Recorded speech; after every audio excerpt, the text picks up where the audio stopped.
Olá, boa tarde. Atualmente, há cerca de 920 mil pessoas que vivem com HIV no país. Neste mês, é celebrado o Dezembro Vermelho, que alerta sobre a importância do diagnóstico precoce. No Jornal da Justiça de hoje, vamos falar sobre os direitos de quem tem HIV. E você vai ver também.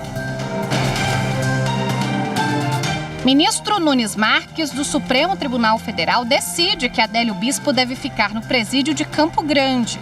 Os advogados pediram que Adélio fosse transferido para um hospital psiquiátrico em Minas Gerais. O Supremo Tribunal Federal deve prosseguir hoje com o julgamento de processos sobre a obrigatoriedade de vacinação. E ainda, cooperação acadêmica. Supremo Tribunal Federal e Conselho Nacional de Justiça assinam acordo com a Universidade de Oxford, do Reino Unido. O objetivo do acordo é a cooperação nas áreas de direito, ciência política e ciências sociais.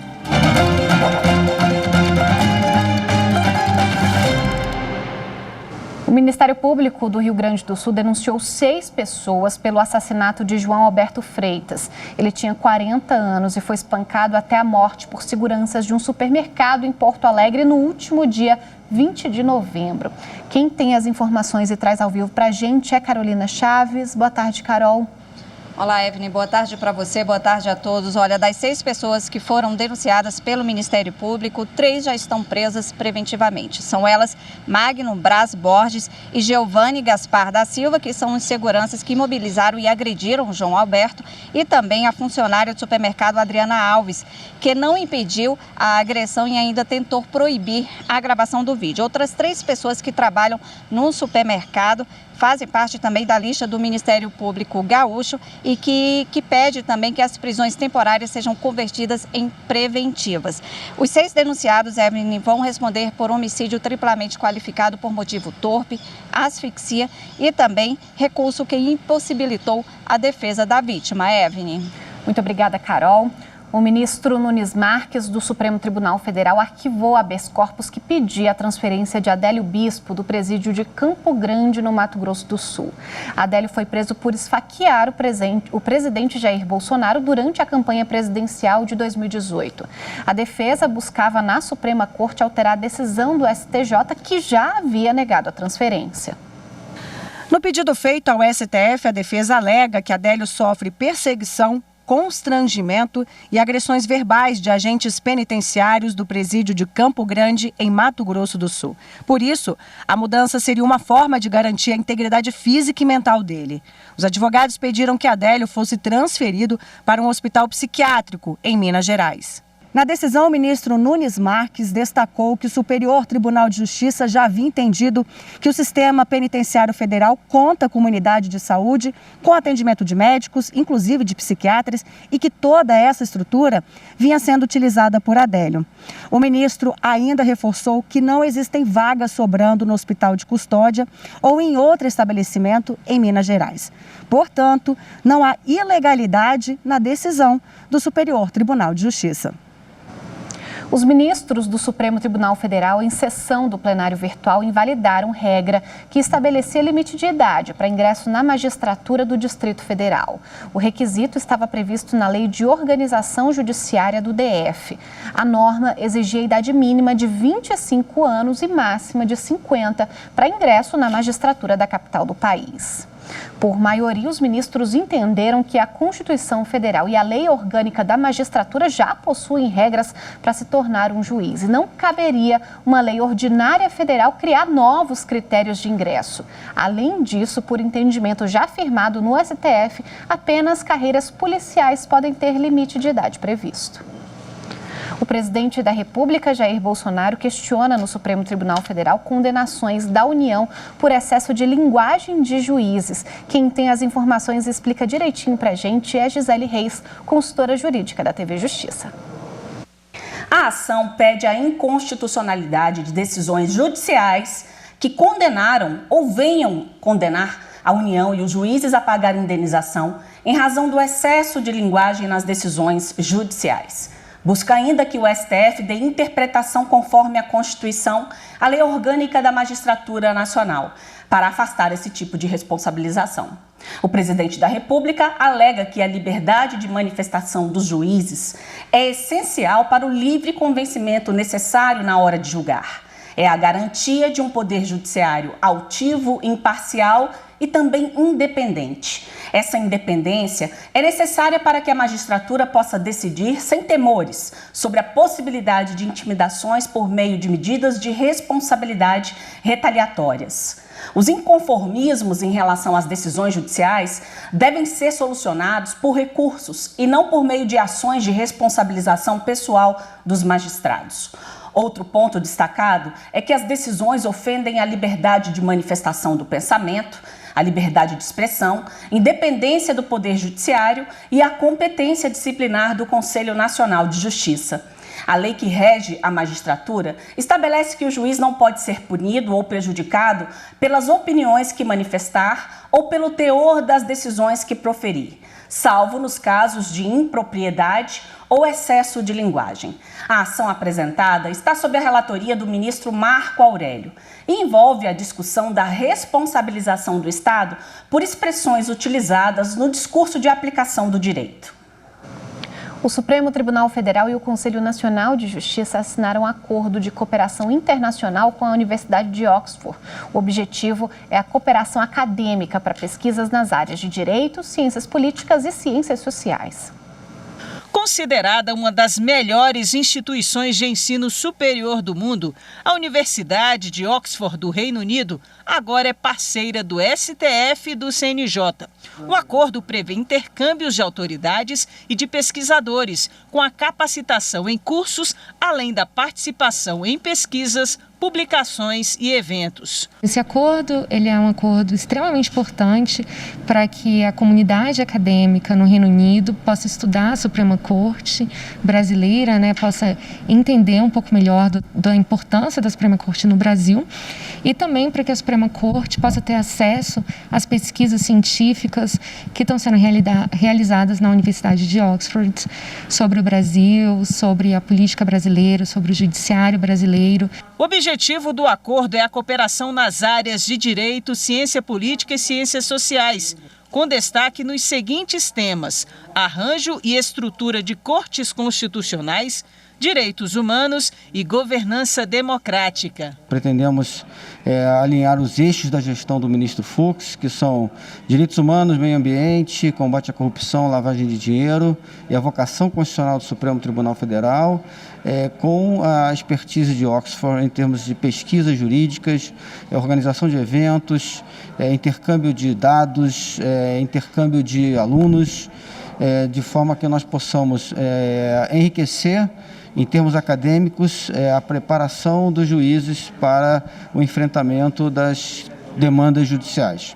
A vigência do acordo é de 2 anos e a seleção dos pesquisadores e das autoridades convidadas vai levar em conta a excelência acadêmica e a área de atuação pública. O Supremo e o CNJ divulgarão editais em breve com os parâmetros e com as possibilidades de que todas as pessoas possam participar das pesquisas, seja para que nós possamos ir para Oxford, seja para nós recebermos pesquisadores internacionais também. Veja a seguir os direitos de quem tem HIV.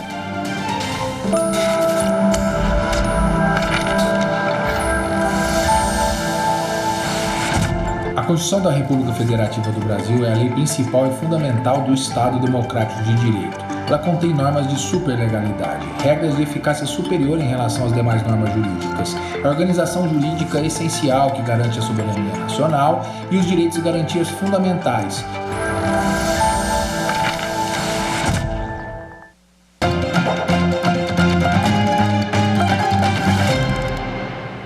O Ministério da Saúde divulgou novos dados sobre pessoas infectadas com o HIV. Segundo o boletim epidemiológico HIV/AIDS 2020, atualmente há cerca de 920 mil pessoas com o vírus no Brasil. Apesar do número alto, o país vem registrando queda nos índices de infecção da doença. E nós estamos no chamado Dezembro Vermelho, momento de alertar sobre a importância do diagnóstico precoce.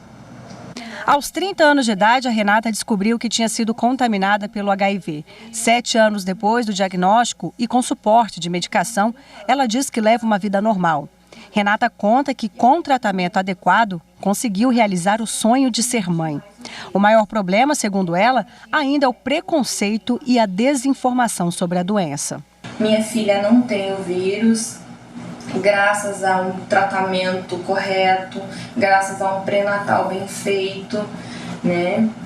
E o que ainda nos desestrutura é o estigma e o preconceito, né? Que ainda é muito forte. O José, HIV positivo há 24 anos, também diz que tem uma vida tranquila. Com o diagnóstico, ele logo começou o tratamento. A minha médica me falou que se eu começasse a tomar os retrovirais e também me prevenindo com preservativo, eu ia viver muito tempo. De acordo com o Ministério da Saúde, das 920 mil pessoas com HIV no país, 77% fazem o tratamento antirretroviral.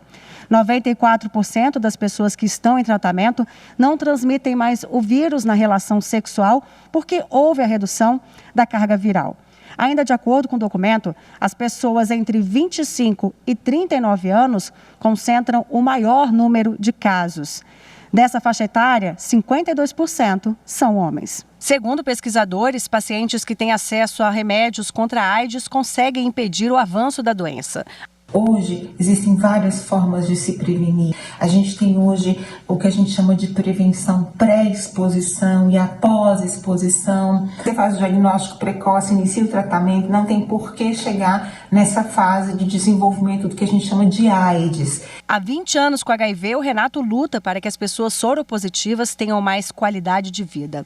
Em junho de 2019, o governo sancionou uma lei chamada Renato da Mata, que dispensa as pessoas com AIDS aposentadas por invalidez de fazer reavaliação pericial de 6 em 6 meses no INSS. O avanço na legislação foi importante, mas ele lembra que é preciso combater ainda mais a discriminação.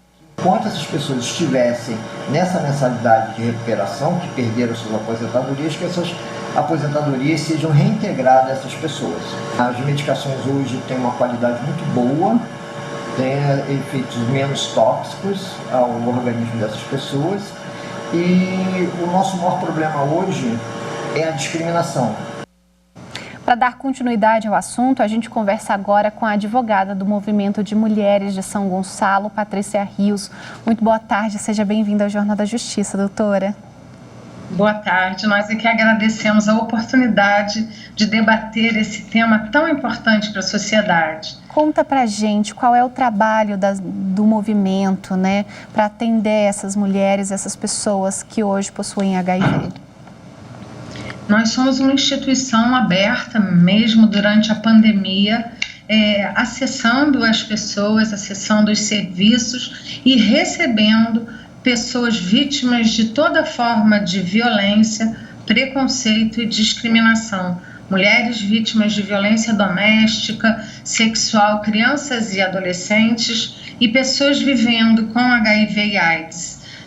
Também em situação de extrema pobreza, também em situação de adoecimento, porque há uma diferença muito grande entre viver com AIDS há muitos anos e ter adoecido e ter um diagnóstico recente com essa atual situação do tratamento do HIV. Então, nós estamos com a instituição aberta, recebendo, fazendo processos judiciais, recebendo para atendimento e assessoria jurídica, com questões relacionadas ao INSS, como o Renato bem falou, as altas, as desaposentações que aconteceram no pente fino do INSS, entrando com ações tanto nas delegacias, reparações por dano moral, reparações por violações à Lei 12.984, que criminaliza a discriminação de pessoas vivendo com AIDS.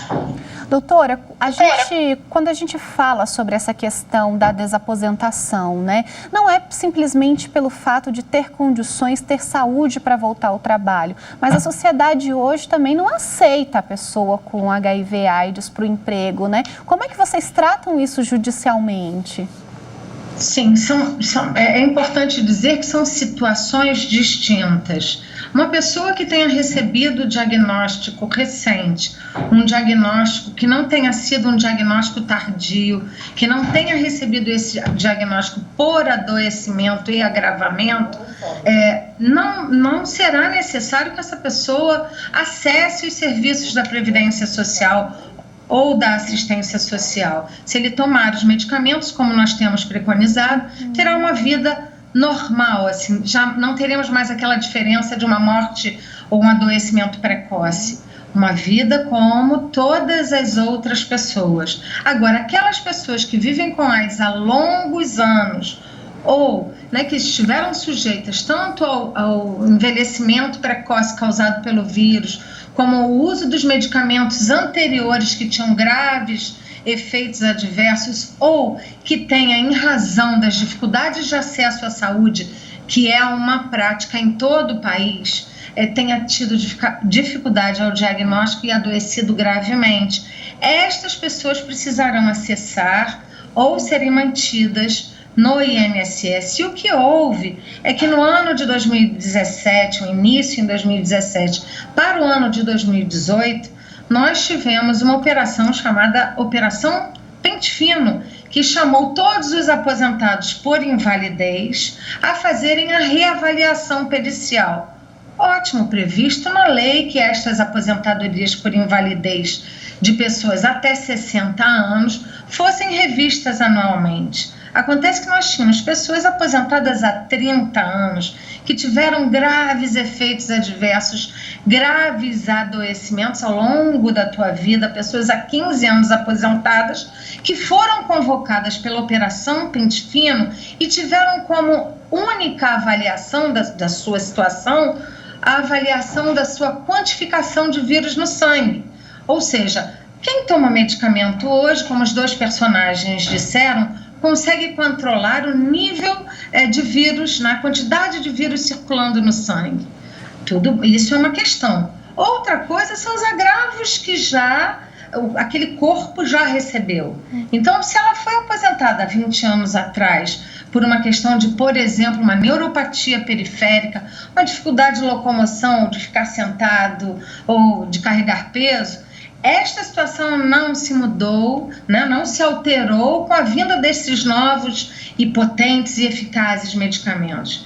E aí o perito, ao analisar essa pessoa, olhou apenas o seu exame de sangue e deu alta. E nós tivemos, então, uma enxurrada de altas, uma enxurrada de pessoas adoecidas, gravemente adoecidas, ou com graves efeitos colaterais ou com graves doenças em seu organismo, colocadas de volta no mundo do trabalho. O mundo do trabalho não absorve, porque a discriminação é um fato, tanto é que há uma lei para impedir essa discriminação, mas não dá como absorver além do adoecimento. Então nós estamos na justiça, são enxurradas de ações na justiça. O Renato da Mata conseguiu lindamente, junto com o senador Paulo Paim e outros no Senado e na Câmara, aprovar a Lei 13.847, mas infelizmente ela levou muito tempo tramitando e só foi publicada em junho de 2019, período em que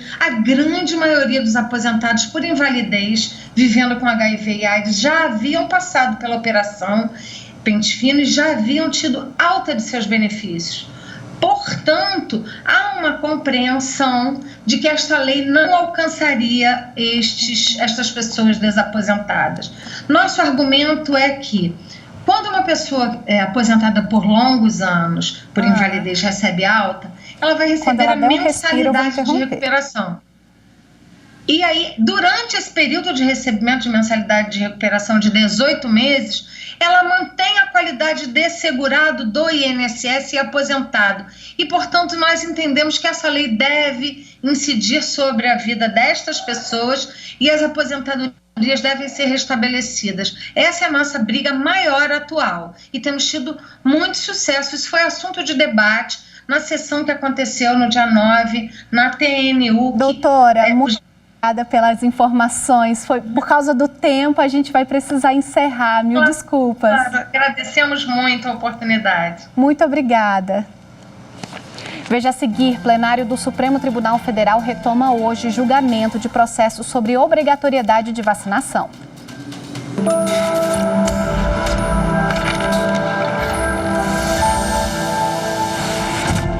Em 2020, a nossa Constituição completa 32 anos.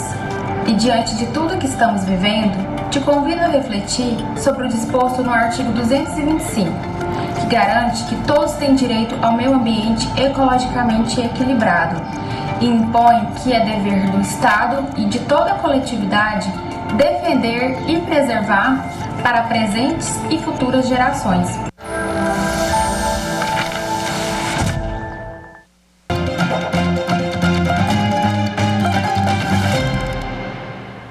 E hoje teve sessão plenária no Tribunal Superior Eleitoral. Vamos para lá ao vivo com o Henrique Amaral. Oi, Henrique, boa tarde.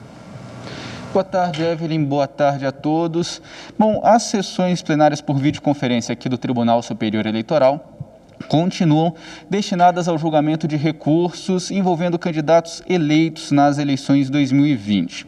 Hoje de manhã, o plenário reformou uma decisão do Tribunal Regional Eleitoral do Rio de Janeiro e aceitou o registro de candidatura de Lindbergh Farias. Lindbergh foi eleito vereador pelo Rio de Janeiro em novembro, mas o Tribunal Regional Eleitoral do Rio de Janeiro tinha declarado Lindbergh inelegível. Isso porque Lindbergh foi condenado por ato doloso de improbidade administrativa com enriquecimento ilícito e lesão ao patrimônio público, isso quando ele disputou a reeleição para a prefeitura da cidade de Nova Iguaçu. Mas, hoje de manhã, os ministros entenderam que os requisitos necessários para declarar a inelegibilidade não foram preenchidos e, por isso, aceitou o pedido de registro de Lindbergh. Na sessão de hoje de manhã, o plenário também determinou que a cidade de Campo Grande, em Alagoas, vai ter novas eleições. Isso porque Arnaldo Gino Lessa, candidato mais votado para a prefeitura da cidade em novembro, estava inelegível porque teve as contas públicas rejeitadas. E lembrando que amanhã, às 14h, o Tribunal Superior Eleitoral realiza a sessão plenária de encerramento do ano forense de 2020. Evelyn. Obrigada, Henrique. E daqui a pouco tem sessão plenária no Supremo Tribunal Federal por videoconferência. Os ministros vão dar continuidade ao julgamento que define se estados e municípios podem adotar a vacinação compulsória e outras medidas para o enfrentamento da Covid. Em julgamento, duas ações diretas de inconstitucionalidade que tratam da vacinação contra a Covid-19. Na primeira, o Partido Democrático Trabalhista pede o reconhecimento da competência dos estados e municípios para decidir sobre a vacinação compulsória durante a pandemia, prevista na Lei 13.979 de 2020, que trata das medidas emergenciais de combate ao coronavírus. Na segunda ação, o Partido Trabalhista Brasileiro pede que o STF declare inconstitucional a compulsoriedade. As duas ADIs são de relatoria do ministro Ricardo Lewandowski. Tema similar está em discussão no recurso extraordinário em que se discute a obrigatoriedade de vacinar o filho de acordo com o calendário infantil de imunização. Com repercussão geral reconhecida e sob a relatoria do ministro Luiz Roberto Barroso, o recurso analisa se o Estado pode obrigar os pais a vacinarem os filhos menores de idade, independentemente de convicções filosóficas e religiosas.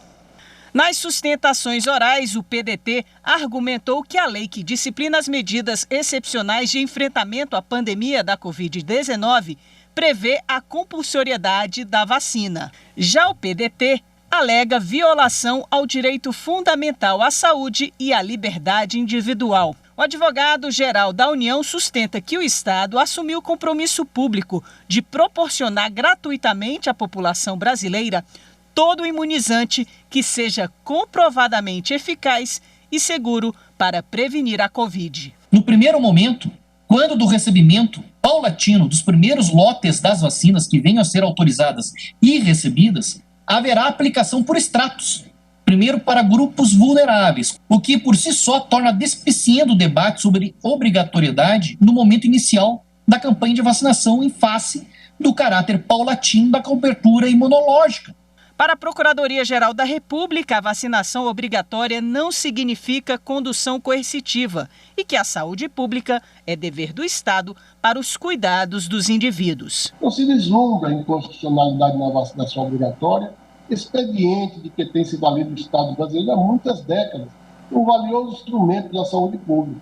Adentro agora nas questões em torno da competência dos estados e municípios para determinar a vacinação compulsória. O relator das duas ações em julgamento, o ministro Ricardo Lewandowski, destacou que a vacinação obrigatória no Brasil é uma realidade e prevista em diferentes leis. No voto, ele afirmou que os dispositivos questionados não trazem nenhuma inovação, mas um reforço diante dos desafios colocados pela pandemia. A vacinação compulsória não significa vacinação forçada, por exigir sempre o consentimento do usuário, podendo, contudo, ser implementada por meio de medidas indiretas. Depois do voto do ministro Ricardo Lewandowski, o julgamento foi suspenso e deve ser retomado nesta quinta-feira. Obrigada pela companhia, uma ótima tarde. Tchau.